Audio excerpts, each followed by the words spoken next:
Hello दोस्तों, हमारे YouTube channel भक्ति कथा में आपका फिर से स्वागत है। आज मैं आपके लिए लेके आई हूँ जगन्नाथ जी की कथा, कर्माबाई की खिचड़ी। आइए शुरू करते हैं। पुरी में जगन्नाथ जी के मंदिर में प्रतिदिन प्रातःकाल भगवान जगन्नाथ जी को खिचड़ी का बाल भोग लगाया जाता है। उस खिचड़ी को कर्माबाई की खिचड़ी कहते हैं। इसके पीछे एक बड़ी रोचक कहानी है। प्राचीन काल में एक भक्त कर्माबाई प्रातःकाल बिना स्नान किए ही ठाकुर जी के लिए खिचड़ी बनाती थी। कहते हैं कि ठाकुर जी स्वयं बाल रूप में कर्माबाई की खिचड़ी खाने आते थे। एक दिन कर्माबाई के यहाँ एक साधु मेहमान बनकर आया।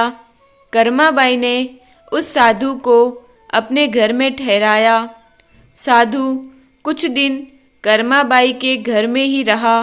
उसने जब देखा कि कर्माबाई बिना स्नान किए ही खिचड़ी बनाकर ठाकुर जी को भोग लगा देती है, तो उसने उन्हें ऐसा करने से मना किया और ठाकुर जी का भोग बनाने व अर्पित करने के कुछ विशेष नियम बता दिए, जैसे कि स्नान किए बिना रसोई में नहीं जाना चाहिए।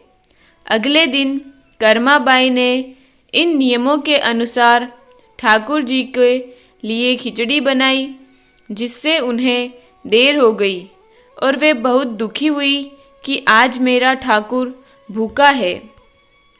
उसे उस दिन खिचड़ी बनाने में देर हो गई तो उसने ठाकुर जी को भोग भी देर से लगाया। ठाकुर जी हमेशा की तरह खिचड़ी खाने आ गए। ठाकुर जी खिचड़ी खा ही रहे थे कि तभी मंदिर में दोपहर के भोग का समय हो गया और ठाकुर जी झूठे मुंह ही मंदिर पहुंच गए। ठाकुर जी के मुंह पर खिचड़ी के कुछ दाने लगे रह गए। वहाँ पुजारियों ने देखा कि ठाकुर जी के मुंह पर खिचड़ी लगी हुई है, तो सब हैरत में पड़ गए। तब उन्होंने ठाकुर जी से ही पूछना उचित समझा। वे हाथ जोड़कर बार बार ठाकुर जी से पूछने लगे। उनके बार बार पूछने पर ठाकुर जी ने सारी कथा उन्हें बताई। धीरे धीरे यह बात सारे शहर में फैल गई। जब यह बात साधु को पता चली तो वह बहुत पछताया और उसने कर्माबाई से क्षमा याचना करते हुए उसे पूर्व की तरह बिना स्नान किए ही ठाकुर जी के लिए खिचड़ी बनाकर ठाकुर जी को खिलाने को कहा।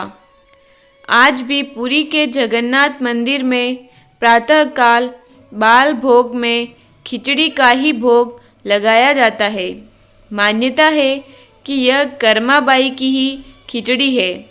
सच कहा है किसी ने कि भगवान तो भाव के भूखे होते हैं। जय श्री कृष्ण, जय श्री ठाकुर जी।